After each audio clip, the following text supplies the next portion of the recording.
Hi everyone, my name is Sarah Beth, and I just finished reading Mercury by Amy Jo Burns. This was my pick for January for Book of the Month, and funny enough, it's also the Barnes& and Noble's pick for book club. Just found that out. I thought that was interesting. It was published in January this year and is about 300 pages long. So, I'm not going to beat around the bush. I loved this book. It is possibly one of the best books I've read in a while. And I teared up at multiple times during this novel, and there's other times when I had to shut the book and take a second away from the story because I was so emotionally affected. Even though I wouldn't say there are points where the author tries to be lyrical in her writing. Like the very ending, there's a very ending passage, and I felt it was too flowery, it was just too much.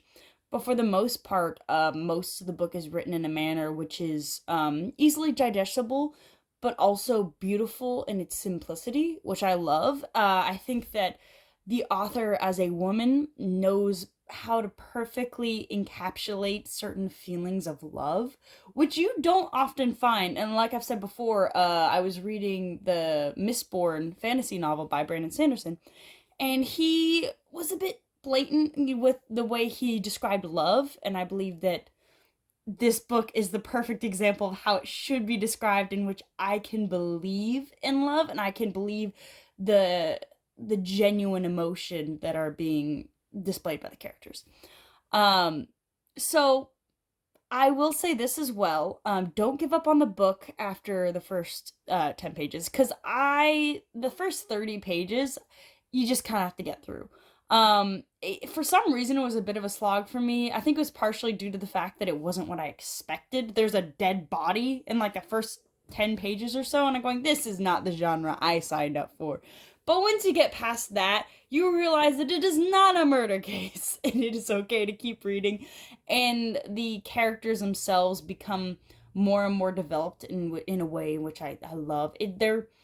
I feel like these are real people. I feel that they're tangible. I can reach out and touch them and speak to them, and I understand and I'm sympathetic towards their woes and their life choices, and I just I didn't want to leave this world, but at the same time I loved the ending. And I loved the closure that is given to these characters.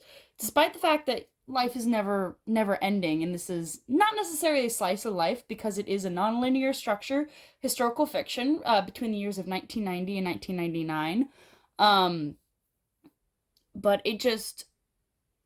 I think that the way it can show the growth of a whole family. So the main cast, as I would put it, is Marley. She's an outsider coming into town of Mercury, and she falls in love with one of the brothers of the family. There are Waylon and Baylor. They are separated by 13 months. They're basically the same age. And then there's the baby Shay, who was born, I believe, about 6 years later, 6 or 8. So a considerable age gap there. And so you have basically this girl who's supplanted into the family. She was brought in by Baylor when she was dating him, and the mother kind of christened her as her daughter, Elise. Um, and the father has always been kind of a jerk. And I think the part of this book that really shines is the fact that you see the plight of women. You see, as Elise is this character who's just completely stripped down by the males around her until she's nothing left of herself. And you watch how much she's given, and even though she's not a saint, and I love the fact that she's not made a saint, because everybody has their own demons, so to speak. Everyone has their own secrets, and she's not somebody that I would honestly want to be around, if I'm being honest. But at the same time, I can see the struggle, and I can respect the woman that she was and all that she sacrificed. And yet you have Mick, who's the husband, the father of this family, and he's a terrible person. Like, if there's a bad guy in this book, it is Mick. But even then, you have sympathy towards this evil character because he's the one. He's a Vietnam veteran, and he has not been able to recover his humanity after seeing such grueling, war atrocities in Vietnam. And so you can understand but not respect him, and you do not, I'm not going to leave any spoilers, but he never cleans up his act.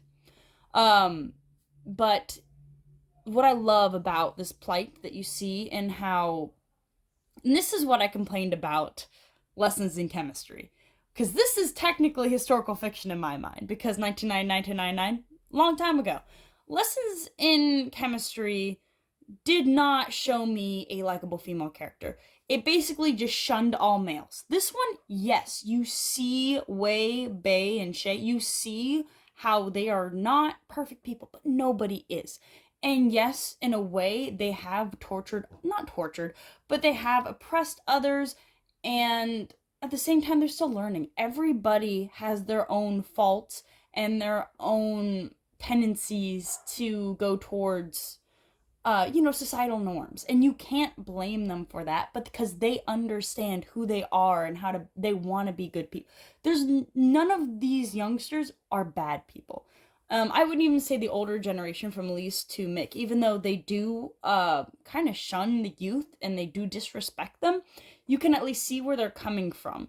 And that's what I love. I see that even though there's a tagline in the book, and forgive me if I misquote this specifically, but men act and then women apologize. And that was spoken by Elise. And you do see that.